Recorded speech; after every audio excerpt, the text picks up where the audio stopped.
Mothers are the queens of the castle, but let's be real, it's not all ball gowns and glass slippers. On this podcast, we're giving you a peek behind the throne at the privilege and responsibility of wearing the crown. My name is Helen Hope Kimbrough, and I'm a proud wife and mom of 2 adult sons. And I'm Charlita Hatch, a proud wife, married to my high school sweetheart, and a proud mom to 2 little ones. Get ready as we share jewels with each other and you around all things connected to motherhood. Well, good day, everyone. I am Helen Hope Kimbrough, and I am here with Dr. Charlita Hatch. Good morning. Yes, and we are here from behind the throne, and we are excited to embark upon a new season. I think this is season 6, so we're excited to launch it's today. 6 or 7. 6 or 7, do you think? Okay, one or the other. So we are here to embark upon that, and we have some dynamic guests with us today. So we actually have Sherry Waters and also Staisha Hamilton, and I would love for them to introduce themselves, and thereafter I will share what we will be discussing today. Thank you. I'm Sherry Waters. I am a stewardship practitioner here in Charlotte, and I get to practice stewardship in a way that embodies hospitality through the Pauline T. Bar Apothecary. I also do coaching and consulting for individuals and organizations who want to better steward their vision and their work. And I'm also a community chaplain and spiritual director. So I work with clients on all of those things. Wonderful. Thank you for joining us. I'm glad to be here. Thank you. Good morning. My name is Dr. Staisha Hamilton. I'm a social worker here in Charlotte. I also am a movement specialist. I'm a former classically trained ballet dancer, so now I give that back to the youth here in Charlotte, and I'm happy to be here. No, thank you. Thank you so much for joining us. And so today, Charlita and I, we kind of talked about topics, and we felt like this would be a great one to talk about. And this one is, what does a soft life look like, especially for Black women? And I wanted to start out by, sharing just something that I connected with my mom on. And I was like, yeah, mom, I'm trying to have a soft life. And she said, what? Why would you want to do that? Why? Why would you want a soft life? Like, we worked too hard for you to want to have a soft life. And so it literally got me thinking, like, okay, is something wrong with me? But no, I think I'm going to continue on this journey of really wanting to explore what this looks like for me personally, and how I can be intentional about incorporating this framework and methodology inside of who I want to present myself as. So- Charlita, what would you say? Well, first, I'm curious. Did you ask your mom what does she think you mean when you say soft life? Of course, my mom means, why do you want to relax like you do? Like, why do you want to have work-life integration? Like, what does all of that mean? I know that she doesn't believe in the philosophy that, work until you're dead. She doesn't believe in that.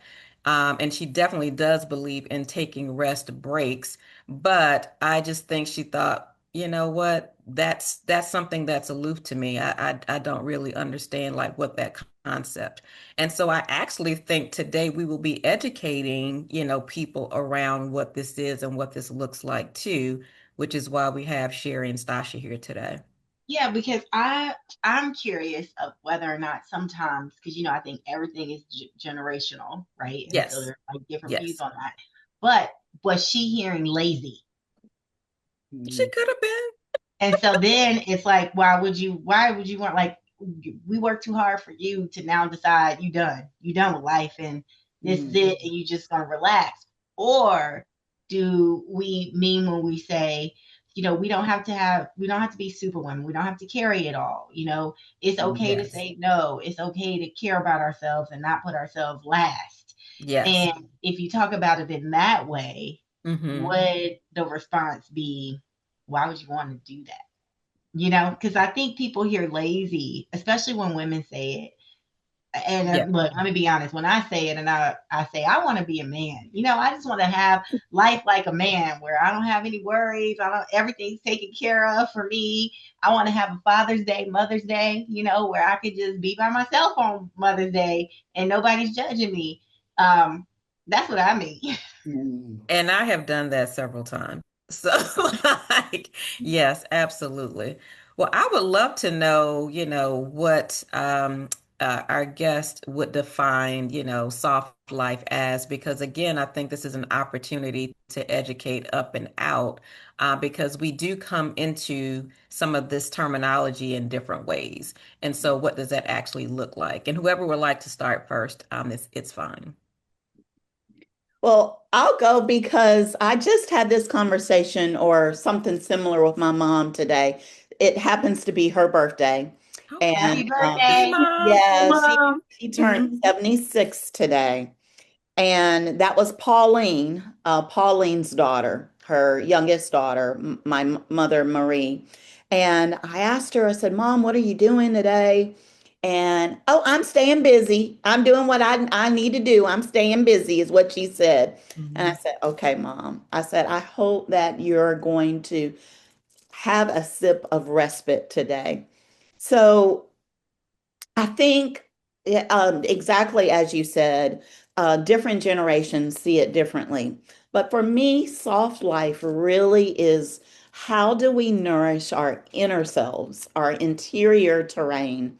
And that is so important um, because it can be difficult to be silent, to be still enough to hear the whispers that we need to hear from the inner terrain, from the divine.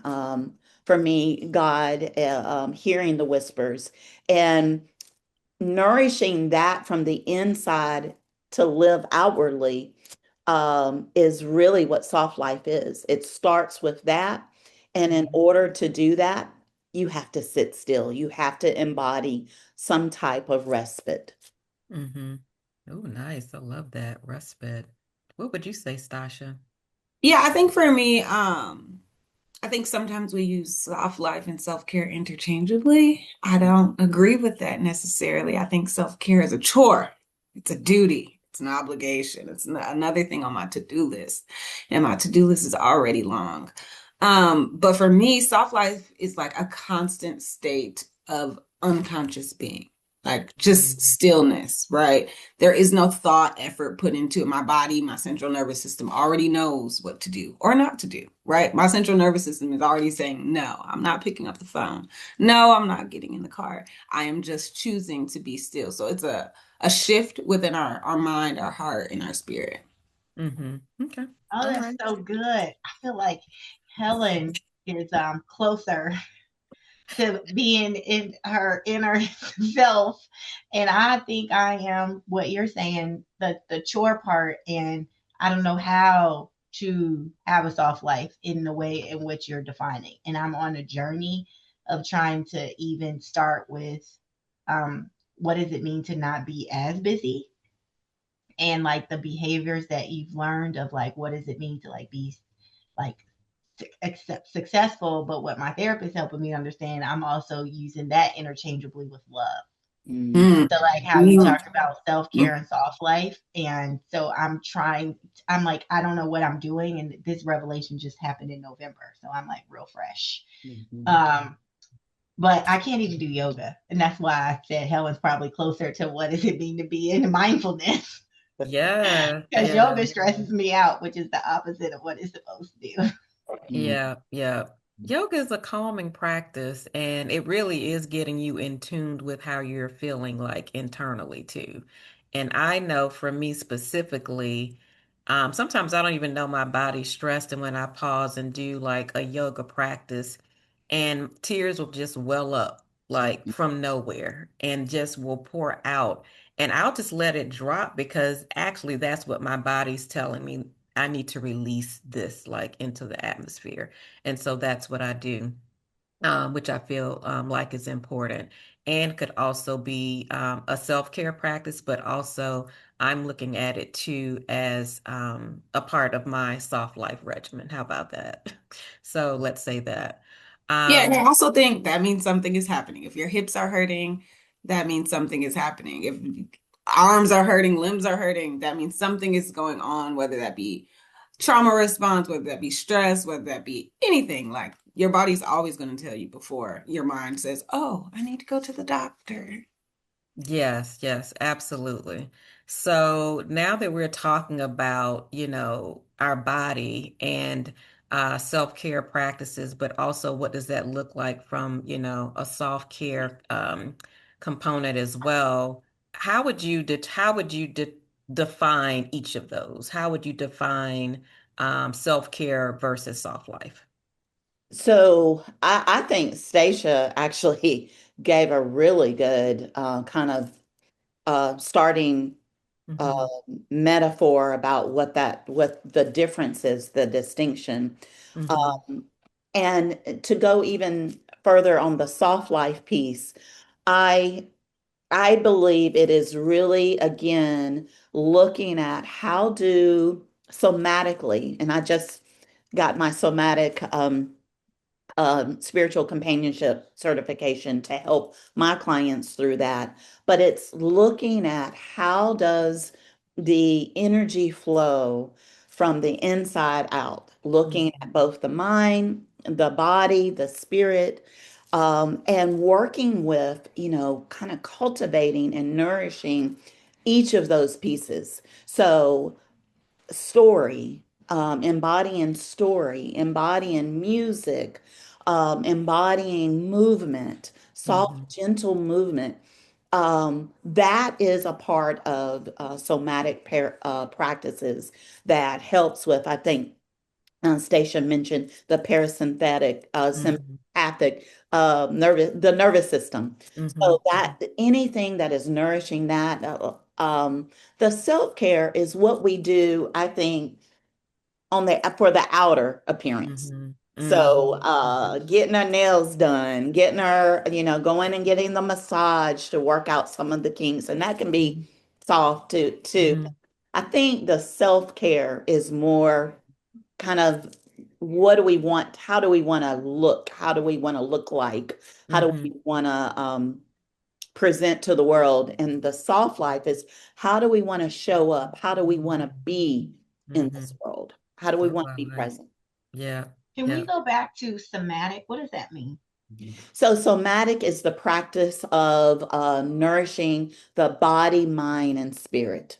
So, there's different practices, interplay practices that nourish, works on those pieces.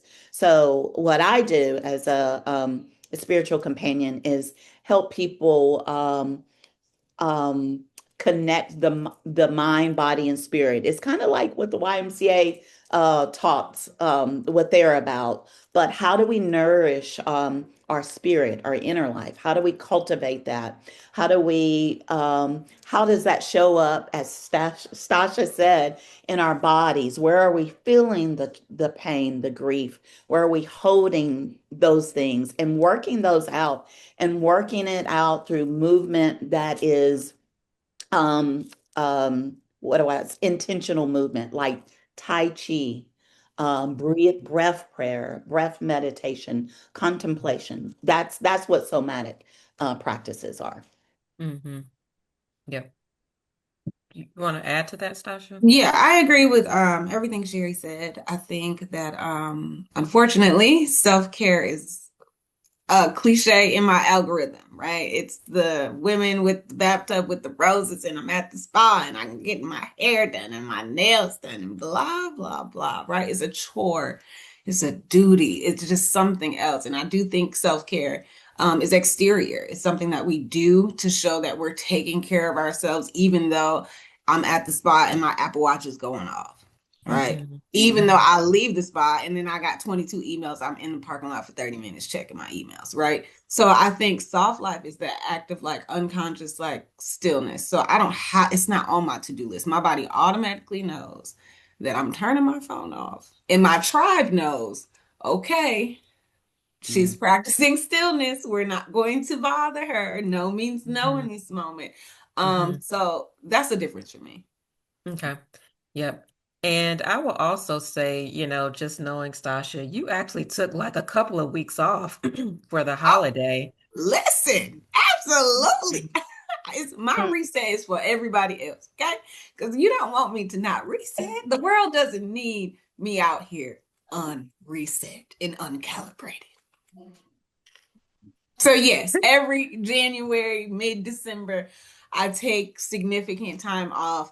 I don't see any clients. I don't go to that dance studio. I don't do anything but what I want to do. And sometimes that's just being still and being by myself, and I love it. Yep, yep. And giving yourself permission to do it and not feeling bad about it, because I think that's the other thing about, a lot of what we're discussing today. Sometimes we either feel burdened by the choice or decision, or we end up really feeling, bad. Am I not taking care of my family by making this choice? Am I not supporting my husband by making this choice? Am I letting my coworkers down or, my friends down for making this choice? And I really do think we have to reframe how we move and do this, in different ways. So, just wanted to share that. So, how would you, or what advice would you give, a person who's just named nameless with blue glasses and a Hampton shirt on? What advice would you give someone who has a 4 year old, 8 year old that works full time, a caregiver, oldest daughter, Mm. that hears what you're saying and actually doesn't want to feel bad about it? Like, I like let mom guilt go a while ago.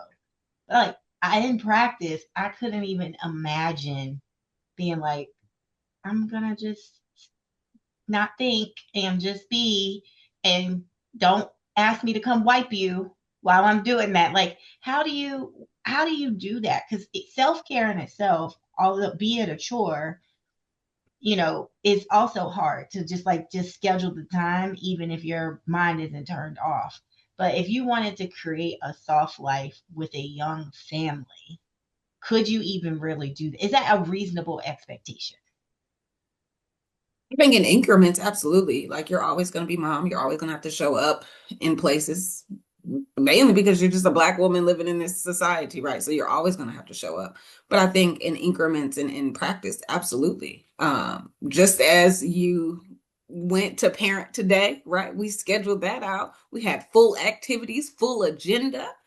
So what would happen if you actually planned it out, your soft life activities in increments, right? So what does that look like for a mom, right? That may look like I'm sitting in the car.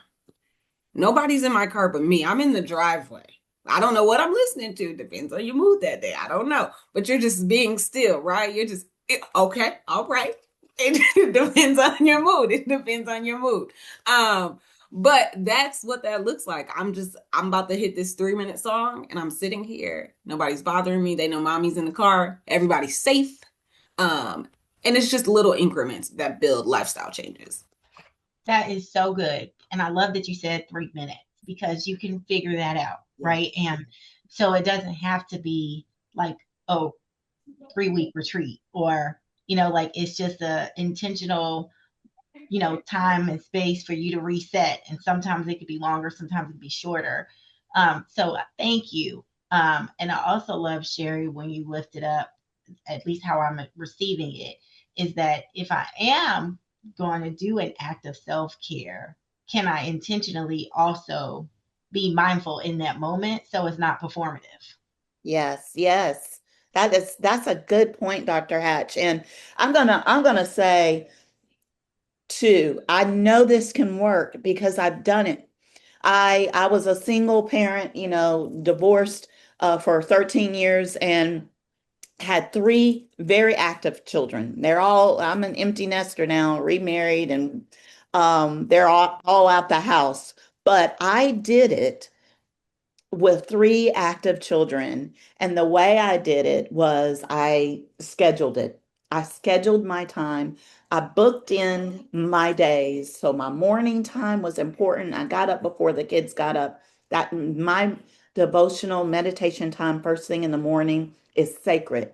Mhm. And then I ended my day on my sanctuary porch with my glass of wine, and um, or tea, and that was important. And my children knew that those were the times for mama to refuel. I also was intentional about taking a personal retreat every quarter. So it was too difficult to try to do that. I know people can do that once a month. Every quarter, I would go to the mountains. That's where I go to refuel. So scheduling it, making sure that your family is aware of those boundaries and honoring it is really how I was able to do it. And I still continue to do that with my husband now. That's awesome. Helen, did you peep that Sherry said that her on the sanctuary, she said wine before tea? I just want to put that out there. Yeah, she was trying to be all inclusive for our audience, you know. Well, She was that's one of the, I'm fasting from it right now, so don't ask me how it's going. But that's my fast for these 40 days. It's from my red wine. So I'm just doing lots of tea right now. Tea. yes, yes. But I mean, that's important too, just taking that time, like for yourself. Even now that I am an empty nester, like my mornings are sacred to me as well, where I will either do meditation, devotion. I try to do my exercises in the morning as well. So either that's going to be yoga or Pilates or a walk, because I know that that's going to help me set, my day later on. And then at night, what I'm trying to incorporate are like breathing exercises at night. Um, and try to count to like seven. Sometimes I don't think I make it to seven. I mean, I think I end up going to sleep. And so I think that's something else that I'm trying to do is incorporate a night or a bedtime routine. My husband has a great one, and I'm just starting to follow his lead on that because he's going to get his rest no matter what, as you mentioned before, Charlita. So I did want to talk about just some in your experiences how we can reclaim this for young girls because young girls actually see and we can sometimes embody these actions for our daughters or young girls who feel like they have to move all the time, work all the time, be with friends, can't be alone or be by themselves. And specifically in this age where we're talking constantly about mental health and what is good mental health for us, how do we also make certain that we are demonstrating this for, young women to see and our daughters to see? So I think by practice, right? So my dancers know if Coach Stacia gets quiet, we might have some issues happening, right? Like, okay, Coach Stacia needs a moment. She needs a beat. She needs to take a beat. So I think practicing in real time and understanding that this grind culture is not what it's cracked up to be, right? And honoring what my goals are, not what society views me as, not what the newest rapper is doing or the newest influencer is doing. Like, what are my specific goals? What are the things that I want to accomplish? And are those things good enough for me? And am I happy with those things? I think for this generation, understanding what happiness is, right? And figuring out what makes me happy, essentially, the importance of that. Oh, that's good. I like that. Yes. I'm gonna just have to Me too. put my fingers Um, on that um, one. I love that. My daughters, both of them, have been given copies of Bell Hook's book, All About Love. All About Love. I highly recommend that because she truly talks about what soft life is. I don't think she uses that word in there, but she writes about it. And I think one of you said it earlier. Soft life is about love. It's Hmm. embodying love for yourself so that you can love the way you're called to love others and the spirit of influence that you have. Um, the other thing, I mean, I'm going to put a selfless plug in there. My grandmother Pauline taught me through the art of having tea. So tea is something that is really precious.